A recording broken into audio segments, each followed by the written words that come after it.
உடனடியான செய்திகளுக்கு RTM வணக்கம். நான் கண்மணி பத்துமலை. முதலில் முதன்மை செய்திகளை காண்போம். ஓராண்டை எட்டும் PN அரசாங்கம். மக்கள் நலன், பொருளாதார மீட்சிக்கு தொடர்ந்து கவனம் செலுத்தும் தான் ஸ்ரீ முஹிடின். கடும் கட்டுப்பாடுகளுடன் தொடங்கியது 2021 ஆண்டுக்கான கல்வி தவணை.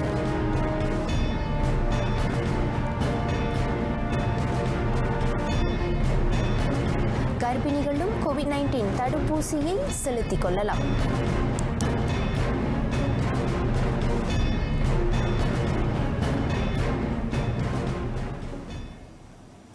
COVID-19 கொள்ளை நோய் பரவ தொடங்கிய காலத்தில் நாட்டின் 8ஆம் பிரதமராக பதவியேற்றார் தான் ஸ்ரீ முஹிடின் யாசின்.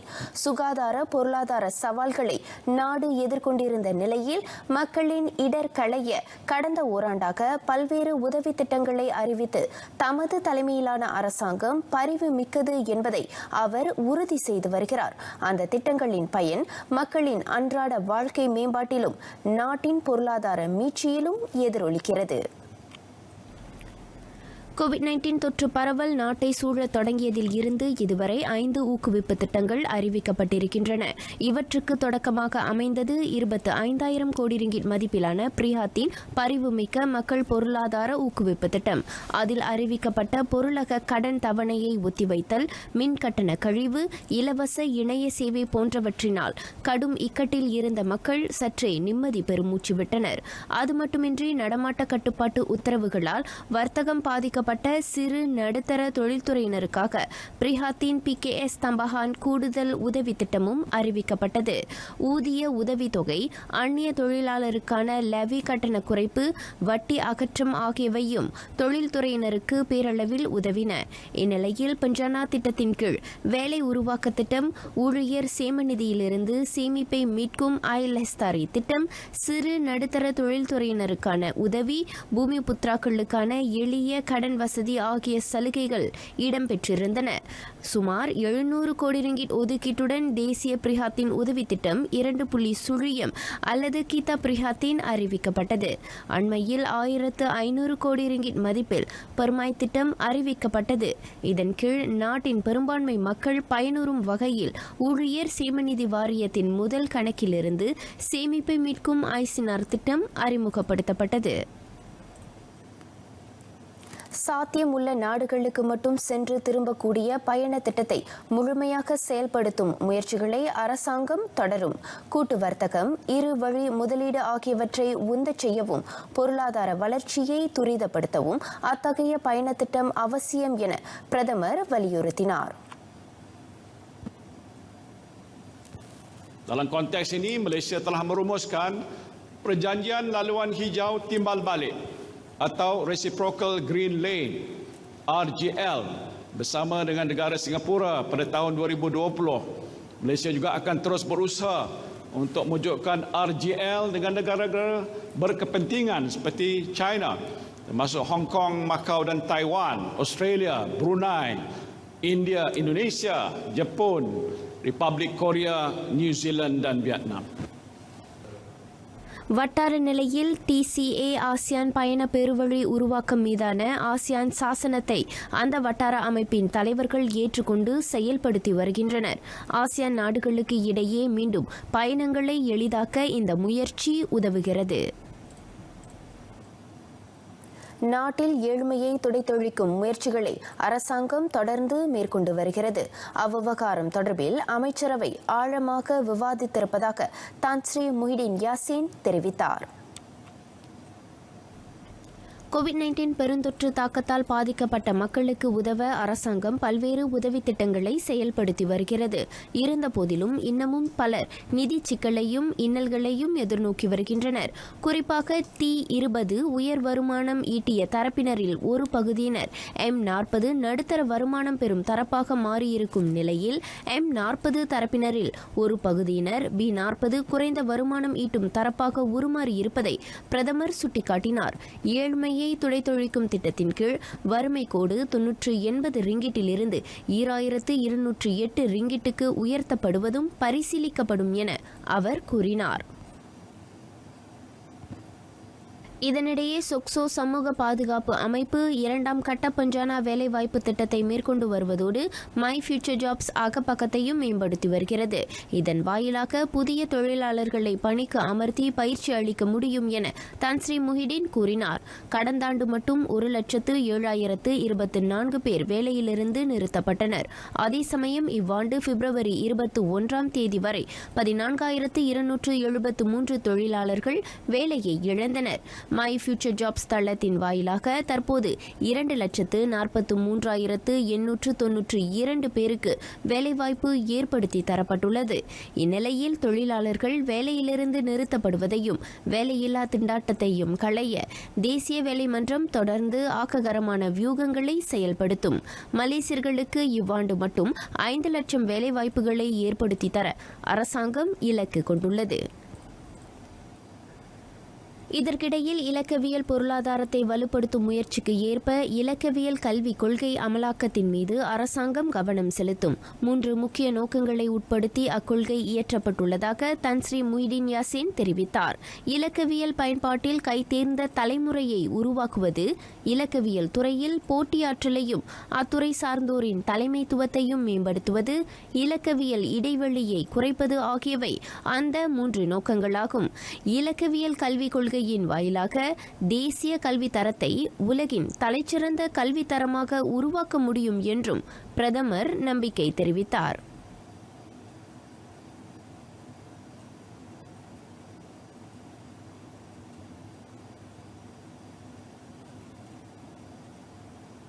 மற்றொரு நிலவரத்தில் சவால் நிறைந்த நடப்பு சூழலை எதிர்கொள்வதில் மக்களுக்கு உதவும் முயற்சிகளுக்கு பொது சேவை ஊழியர்கள் கூடுதல் கவனம் செலுத்த வேண்டும். அரசாங்கம் மேற்கொள்ளும் அனைத்து திட்டங்களுக்கும் பொது சேவை துறையின் ஆதரவும் ஒத்துழைப்பும் உயர்நெறியும் தொடர்ந்து தேவைப்படுவதாக தன்ஸ்ரீ முஹிடின் குறிப்பிட்டார். பொது சேவை ஊழியர்களிடையே ஊழலை வேரறுக்க தேசிய ஊழல் தடுப்பு திட்டத்தை அரசாங்கம் தொடர்ந்து செயல்படுத்தும். அதன் வாயிலாக ஊழலற்ற நாடாக மலேசியாவை உருவாக்க முடியும் என பிரதமர் நம்பிக்கை தெரிவித்தார். இவ்வேளையில் தொற்று காலத்தில் பல்வேறு இன்னல்களை சந்தித்து வரும் மக்களுக்கு அரசாங்க நிறுவனங்களும் அமைப்புகளும் உரிய உதவிகளை வழங்கி சமூக கடப்பாட்டை வெளிப்படுத்துமாறு அவர் கேட்டுக்கொண்டார். பல்வேறு கட்டுப்பாடுகளுக்கு உட்பட்டு 2021ஆம் ஆண்டுக்கான பள்ளி தவணை இன்று தொடங்கப்பட்டது. முதற்கட்டமாக 1ஆம் 2ஆம் ஆண்டு மாணவர்கள் மட்டுமே இன்று மீண்டும் பள்ளிக்கு சென்றனர். பள்ளிகளில் SOP நிர்ணயிக்கப்பட்ட நிர்வாக நடைமுறைகள் முறையாக பின்பற்றப்படுவதால் மாணவர்களின் சுகாதார பாதுகாப்பு குறித்து பெற்றோர் கலக்கம் கொள்ள தேவையில்லை என கல்வி மூத்த அமைச்சர் டத்தோ டாக்டர் முகமது ராட்சி மஜீடேன் அறிவுறுத்தினார். பள்ளிகளில் பின்பற்றப்பட வேண்டிய SOP விதிகளை மிக துல்லியமாகவும் விரிவாகவும் கல்வி அமைச்சு வெளியிட்டுள்ளது. Saya melawat 2 buah sekolah, ibu bapa meninggalkan anak-anak kepada guru-guru di pagar sekolah dan daripada situ guru-guru mengambil tanggungjawab membawa anak-anak ke kelas masing-masing dan semuanya berjalan dengan cukup baik. Dan kita amat berharap supaya ibu bapa dan juga PIBG terus bersama-sama bagi memastikan sesi persekolahan ini berjalan dengan baik. முன்னதாக இன்று காலை 7:15 மணிக்கு புத்ராஜயா பிரசின் 5-1 பிரசின் 18-1 தேசிய ஆரம்ப பள்ளிகளுக்கு அமைச்சர் வருகை மேற்கொண்டார். நீண்ட விடுமுறைக்கு பின் பள்ளிக்கு ஆவலாய் திரும்பினர் கிள்ளான் தேசிய வகை ஹைலண்ட்ஸ் தமிழ் பள்ளி மாணவர்கள். கடந்த ஆண்டில் பள்ளி பருவத்தை நிறைவாக அனுபவிக்க முடியாமல் போன பாலர் பள்ளி 1ஆம் 2ஆம் ஆண்டு மாணவர்கள் புதிய எதிர்பார்ப்புகளுடன் காலடி வைத்துள்ளனர். பொழுது புலரும் வேளை வெள்ளை நீல நிற சீருடையில் புத்தக பையை சுமந்து கொண்டு மாணவர்கள் பள்ளிக்கு வருகை அளிக்க தொடங்கினர். அது குறித்த நிலவரத்தை கொண்டு வருகிறது இன்றைய நமது சிறப்பு கண்ணோட்டம். 2021 புதிய கல்வி தவணை இனிதே தொடங்கிவிட்டது. பள்ளிக்கு உற்சாகத்துடன் திரும்பிய மாணவர்களை வரவேற்க ஆசிரியர்கள் எவ்வாறான புதிய நிர்வாக நடைமுறைகளுடன் காத்திருந்தனர் என்பதை அடுத்து காண்போம். மாணவர்கள் முகக்கவசம் அணிந்திருப்பதை உறுதி செய்து உடல் வெப்பத்தையும் பரிசோதித்த பின்னரே வகுப்பறைக்குள் நுழைய அனுமதிக்கப்பட்டனர். பெற்றோர்களும் பொது நபர்களும் பள்ளி வளாகத்திற்குள் நுழைய தடை விதிக்கப்பட்டது. இவ்வாண்டு மொத்த மாணவர்களின் பதிவு 992 எட்டியுள்ள வேளை 1ஆம் ஆண்டில் 180 85 மாணவர்கள் இணைந்ததாக பள்ளி தலைமை ஆசிரியர் பஞ்சினி அம்மாள் முனியாண்டி தெரிவித்தார். வகுப்புல மாணவர்கள் 1 மீட்டர் அளவுல உட்கார வைக்கப்பட்டிருக்கிறார்கள். ஒரு வேளையில் கழிவறையில் 3 பேர் மட்டுமே இருக்க முடியும். இயங்கலை வகுப்புல கலந்து கொண்ட மாணவர்கள் நிச்சயமாக அதனுடைய தொடர்ச்சி இருந்து கொண்டே இருந்தது. விடுபட்ட மாணவர்கள் அப்படியே விட முடியாது. நிர்வாகத்தில் என்ன திட்டம் போட்டு சொல்லியிருக்கோம்னு சொன்னால் 2ஆம் ஆண்டு கற்றுக் கொடுக்கும் போது 1ஆம் ஆண்டு அந்த தலைப்பையும் அவங்க சேர்த்து கவர் பண்ண வேண்டும். பள்ளி முதல் நாள் என்பதால் மாணவர்களை மகிழ்வூட்டும் நடவடிக்கைகள் ஏற்பாடு செய்யப்பட்டிருப்பதாக ஆசிரியை முத்தழகி தெரிவித்தார். மாணவர்களுக்கு நம்ம நிறைய பாதுகாப்பு தான் முதல்ல கருத்தில் கொண்டதுனால நிறைய கட்டுப்பாட்டுக்குள்ள இருக்கிறதுனால நம்ம அவங்களுக்கு ஏற்ற மாதிரி சில நடவடிக்கைகளை ஏற்பாடு செய்திருக்கோம். வைரஸ் அச்சுறுத்தல் குறித்து தயக்கம் இருந்தாலும் பள்ளி தரப்பின் எச்சரிக்கை நடவடிக்கைகள் மனநிறைவளிப்பதாக பெற்றோர்கள் தெரிவித்தனர். நம்ம PIBG ஸ்கூல் கூட ஒத்துழைப்பு செஞ்சு என்னென்ன SOP ஃபாலோ பண்ணோம் அதை எங்கள் சார்பாக எல்லாம் நல்லபடியாக போய்கிட்டு இருக்கு. So in terms of sanitizing, scanner and all that was provided by Aslam. திரும்பி ஸ்கூல் ரொம்ப ஒரு சந்தோஷமான விஷயம் தான். ஸோ அவங்களும் ரொம்ப நாளுக்கு அப்புறம் கூட்டாளியை பார்க்க சொல்லி ரொம்ப ஆர்வம் தான் இருந்தாங்க ஸ்கூலுக்கு வர்றதுக்காக. இவ்வளோ நாள் PDPR ஸ்கூலுக்கு வர்றது ரொம்ப சந்தோஷம், எக்ஸைட்டட் எல்லாமே இருக்குது. பட் டிரான்ஸ்போர்ட்டில் அனுப்புறது நினச்சி கொஞ்சம் கவலை இருக்குது. இப்போ ஆன்லைன் கிளாஸ் பார்க்கும்போது ஒரு கிளாஸில் 40 பேர் இருக்காங்க வச்சுங்க, அவங்களால அது கோப்பா பண்ண முடியல. 1-to-1 கிளாஸ்க்கு கற்றுக்கிறது பெட்டராக இருக்குது. இவ்வேளையில் இணைய வழி கற்றல் கற்பித்தலை காட்டிலும் நேரடி வகுப்புகளையே விரும்புவதாக மாணவர்கள் தெரிவித்தனர். பள்ளிகளில் பின்பற்றப்பட வேண்டிய SOP விதிகளையும் அவர்கள் நன்கு உணர்ந்திருந்தனர். எனக்கு ரொம்ப நல்லா படிக்கணும். கொரோனா வைரஸ் இதுக்கே போக முடியாது. கிளாஸு சாப்பிடணும். நான் ஃப்ரெண்ட்ஸ் கூட தான் பேசுவேன். ஏன்னா கோவிட் ஒட்டிடும். மாஸ்க் போட்டுக்குவேன், சானிடைசர் போட்டுக்குவேன், கை கழுவணும். எனக்கு ஸ்கூலுக்கு வர பிடிச்சிருக்கு. திரும்பி ஸ்கூலுக்கு ஃப்ரெண்ட்ஸை பார்க்க தான் மோசமாக இருந்துச்சு. நாட்டில் COVID-19 வைரஸ் தொற்று முழுமையாக கட்டுப்பாட்டுக்குள் கொண்டு வரப்படாத நிலையில் மாணவர்கள் கற்றல் கற்பித்தலில் பின்தங்கிவிடாமல் இருப்பதை உறுதி செய்ய கல்வியை பெறும் அணுகுமுறைகள் பாதுகாப்பான சூழலில் அமைவது அவசியமாகும். புதிய இயல்பிலான கற்றல் கற்பித்தல் சூழல், சுகாதார பாதுகாப்பு கட்டுப்பாடுகள் இவை அனைத்தும் COVID-19 தொற்று பாதிப்பிலிருந்து மாணவர்களை நிச்சயம் காக்கும் என திண்ணமாக கூறலாம். RTM தமிழ் செய்திக்காக நான் ருஃபினா மேரி அப்ரோஸ்.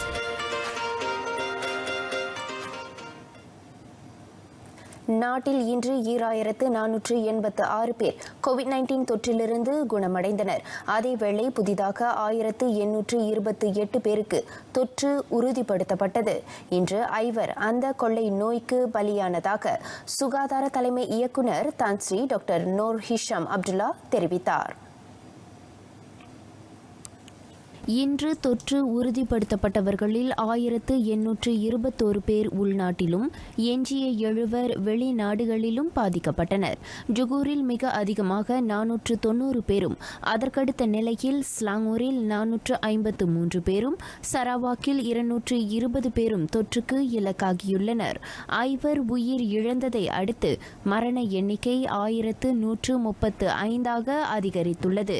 25,542 பேர் இன்னமும் மருத்துவமனையில் சிகிச்சை பெற்று வருகின்றனர்.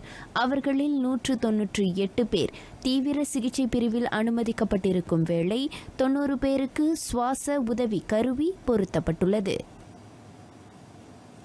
பஹாங் ஃபெல்டா ஜங்கா 127 மற்றும் ஃபெல்டா உலு ஜம்புல் ஆகிய பகுதிகளில் கடுமையாக்கப்பட்ட நடமாட்ட கட்டுப்பாட்டு உத்தரவு விதிக்கப்பட்டுள்ளது. அந்த உத்தரவு நாளை தொடங்கி இம்மாதம் 15ஆம் தேதி வரை நடப்பில் இருக்கும் என தற்காப்பு மூத்த அமைச்சர் டத்துஸ்ரீ இஸ்மாயில் சப்ரியாக்கோ தெரிவித்தார். அதே சமயம் மார்ச் 3ஆம் தேதி தொடங்கி 16ஆம் தேதி வரையில் சபா நபாவான் மாவட்டத்தில் நடமாட்ட கட்டுப்பாட்டு உத்தரவு நடப்புக்கு வருகிறது. இதற்கிடையில் மலாக்கா சுங்காய் உடாங் சிறைச்சாலையிலும் ஊழியர் உறைவிடத்திலும் விதிக்கப்பட்டிருக்கும் கடுமையாக்கப்பட்ட நடமாட்ட கட்டுப்பாட்டு உத்தரவு நாளையுடன் முடிவுக்கு வருகிறது. அதோடு சரவா கூச்சேங், கம்புங் சுங்காய் மவுங் மற்றும் தமான் யூனிவிஸ்தா கோத்தா சமரஹான் ஆகிய பகுதிகளில் விதிக்கப்பட்டுள்ள கடுமையாக்கப்பட்ட நடமாட்ட கட்டுப்பாட்டு உத்தரவு நாளையுடன் மீட்டுக் கொள்ளப்படுகிறது. இவ்வேளையில் நடமாட்ட கட்டுப்பாட்டு உத்தரவை மீறிய குற்றத்திற்காக நேற்று 611 பேர் கைது செய்யப்பட்டனர். அவர்களுள் 584 பேருக்கு அபராதம் விதிக்கப்பட்ட வேளை 27 பேர் தடுத்து வைக்கப்பட்டனர்.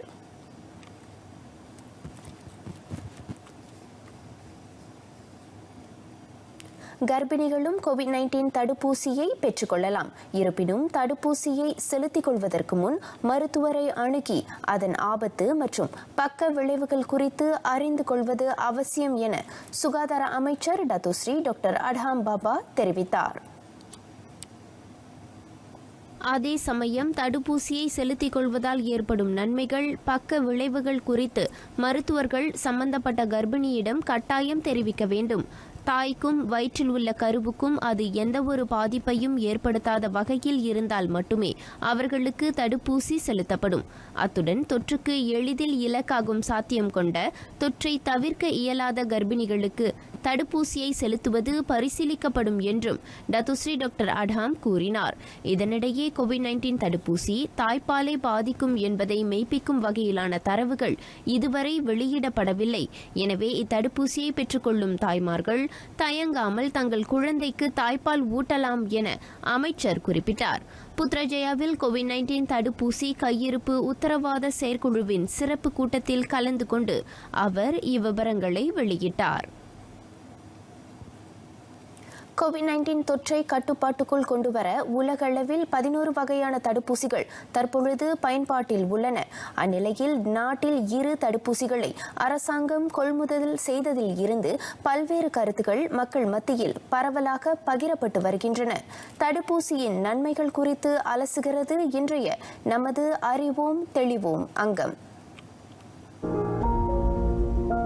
நாட்டில் அமெரிக்க தயாரிப்பிலான ஃபைசர் பியோன்டெக் தடுப்பூசிகள் முதல் கட்டமாக 5 லட்சம் முன்கள பணியாளர்களுக்கு செலுத்தப்படுகிறது. இந்த கொள்ளை நோயிலிருந்து நம்மை தற்காத்துக் கொள்ள தடுப்பூசியின் அவசியம் பற்றி விவரிக்கிறார் மலேசிய புத்ரா பல்கலைக்கழகத்தின் நோய் எதிர்ப்பியல் நிபுணர் இணை பேராசிரியர் முனிவர் ராஜேஷ் ராமசாமி.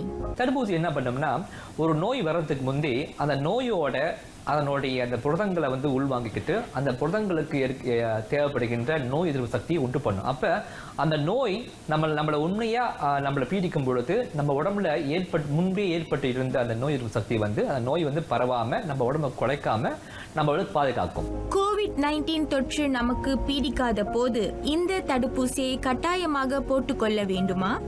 இப்ப ஒரு புதுசா வந்திருக்கு லாங் கோவிட். அதாவது ஒரு நபருக்கு கோவிட் வர்றப்ப என்ன ஆகுனா, அவர் ஒரு 2 வாரங்கள்லயோ இல்ல 1 மாதங்கள்லயோ அவர் குணமாகிடலாம்.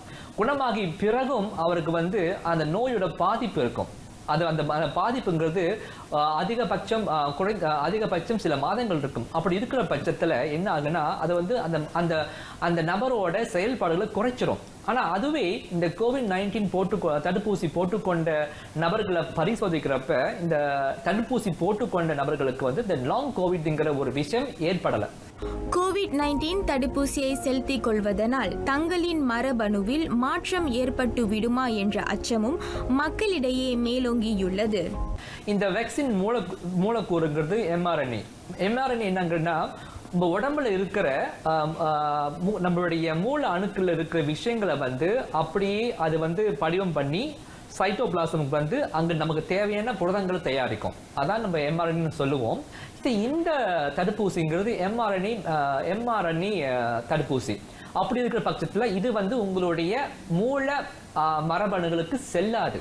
அது உங்களுடைய நியூக்ளியஸ் சொல்லப்படுகின்ற அந்த செல்லோட உபரி பாகத்துக்கு செல்லாது. அதனால இது எந்த ஒரு மரபணு வித்தியாசமும் உண்டு பண்ணாது. வருமுன் காப்போம் என்பதற்கேற்ப தொற்றிலிருந்து நம்மையும் நம் சுற்றத்தாரையும் பாதுகாக்க உடலில் உள்ள நோய் எதிர்ப்பு சக்தியை இயற்கையான முறையில் பெருக்கிக் கொள்ளும் நடவடிக்கைகளை மேற்கொள்வது அவசியம். ஒரு சுகாதாரமான ஒரு சாப்பாடு, நல்ல சூழ்நிலை, மன அழுத்தம் இல்லாத ஒரு நிலை, அப்புறம் நிறைய காய்கறிகள், அப்புறம் நம்மளுடைய வீட்டு வைத்தியங்கள்ல தொன்ம வைத்தியங்களை சொல்லப்படுகின்ற இந்த மூலிகைகள், இந்த ஆம்லான்னு சொல்லப்படுகின்ற பெருநல்லி, அப்புறம் பப்பாளி காய், அப்புறம் நிறைய வைட்டமின் இருக்கிற உணவுகள் நம்ம இயற்கையா உட்கொண்டாவே நம்மளுடைய நோய் எதிர்ப்பு சக்தி இயற்கையாவே பெருகிடும். சோ நீங்க வேக்சின் போட்டுக்கொள்ளுங்க. அதே சமயங்கள்ல உங்களுடைய நோய் எதிர்ப்பு சக்தியை நீங்க பெருக்கிக் கொள்ளுங்க. அது உங்களுக்கு இன்னொரு கூடுதல் அரணா இருக்கும். தடுப்பூசி மீதான தவறான கருத்தினை மனதிலிருந்து அகற்றுவோம். கோவிட்-19 தடுப்பூசி செலுத்திக் கொள்வதால் நம்மை மட்டுமல்ல நம்மை சுற்றி உள்ளவர்களையும் பாதுகாக்க முடியும். தடுப்பூசியின் அவசியத்தை இன்று தெரிந்து கொண்ட நாம் அதன் பாதுகாப்பு ஆக்கத்தன்மை பற்றி நாளைய அறிவோம் தெளிவோம் அங்கத்தில் அறிந்து கொள்வோம். RTM தமிழ் செய்திகளுக்காக நான் கனகதுர்கா ஆறுமுகம். சொக்சோ சமூக பாதுகாப்பு அமைப்பில் இன்னும் தங்களை பதிந்து கொள்ளாத முதலாளிகளுக்கு FCLB தாமதமாக சந்தாவை செலுத்தும் பங்களிப்பில் இருந்து விலக்களிக்கப்பட்டுள்ளது. இன்று தொடங்கி ஜூன் 30ஆம் தேதி வரை அச்சலுகையை பெறலாம் என அவ்வமைப்பின் தலைமை செயல்முறை அதிகாரி Datuk Seri doctor Mohammed Azman Datuk Aziz Mohammed தெரிவித்தார்.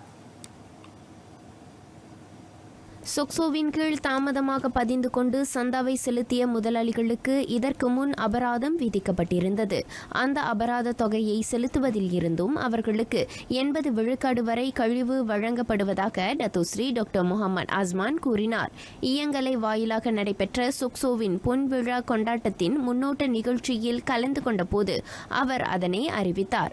கடந்த 50 ஆண்டுகளாக இயங்கி வரும் சொக்சோ அமைப்பின் கீழ் இதுவரை சுமார் 4,90,000 முதலாளிகளும் 85,70,000 தொழிலாளர்களும் பதிந்து கொண்டிருக்கின்றனர்.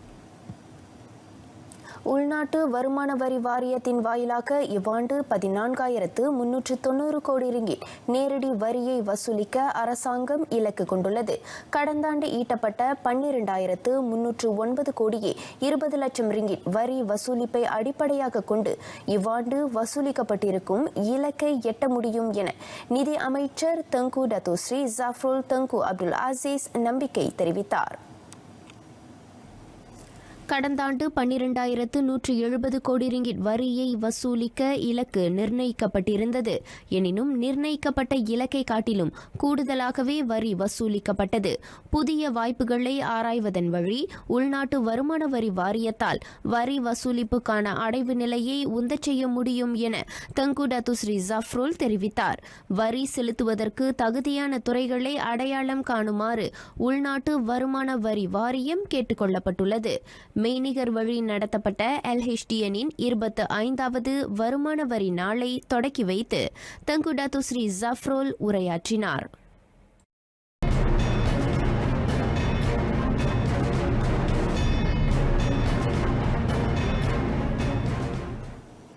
ஈராயிரத்து 21ஆம் ஆண்டுக்கான விக்டோரியா தொடர் உள்ளரங்கு சைக்கிள் ஓட்ட போட்டி. அதில் நாட்டின் தேசிய வீரர் முகமது அசீசுல் ஹஸ்னி அவாங்கை பின்னுக்கு தள்ளி மற்றொரு தேசிய வீரர் ஷாஃபிர்டாவுஸ் ஷரும் வெற்றி பெற்றார். த பாக்கெட் ராக்கெட்மேன் என்றழைக்கப்படும் அசீசுல் 2ஆம் நிலையை பிடித்த வேளை விக்டோரியன் விளையாட்டு பயிற்சி மையத்தைச் சேர்ந்த பாலட் 3வது இடத்தை கைப்பற்றினார். ஷாஃபிர்டாவுஸின் வெற்றியை பாராட்டி சக தேசிய விளையாட்டாளரான அசீசுல் ஃபேஸ்புக் அகப்பக்கத்தில் பதிவிட்டுள்ளார். இவ்வாண்டு ஜூலை மாதம் நடைபெறவிருக்கும் டோக்கியோ ஒலிம்பிக் போட்டியில் ஷாஃபிர்டாவுஸ் வெற்றி பெறுவதற்கான வாய்ப்பு பிரகாசமாக இருப்பதாகவும் அவர் குறிப்பிட்டார். அவ்விரு தேசிய சைக்கிளோட்ட வீரர்களுக்கும் ஆதரவளித்த அனைத்து நல்லுள்ளங்களுக்கும் அசீசுல் நன்றி தெரிவித்துக் கொண்டார். அவ்விருவரும் தற்போது ஆஸ்திரேலியா மெல்பர்னில் நடைபெறவுள்ள ஒலிம்பிக் போட்டிக்கு ஆயத்தமாகி வருகின்றனர். குறளும் விளக்கமும். குறள் 518. வினைக்குரிமை நாடிய பின்றை அவனை அதற்குரியனாகச் செயல்.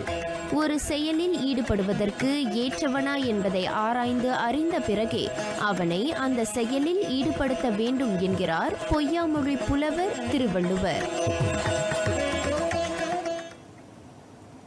நாளை பிற்பகல் மணி 1:30க்கு மை ஃப்ரீவியூ அலைவரிசை 1, 2, 3லும் இரவு மணி 7:30க்கு TV 2லும் தமிழ் செய்திகளை கொண்டு வருகிறோம். மீண்டும் சந்திப்போம்.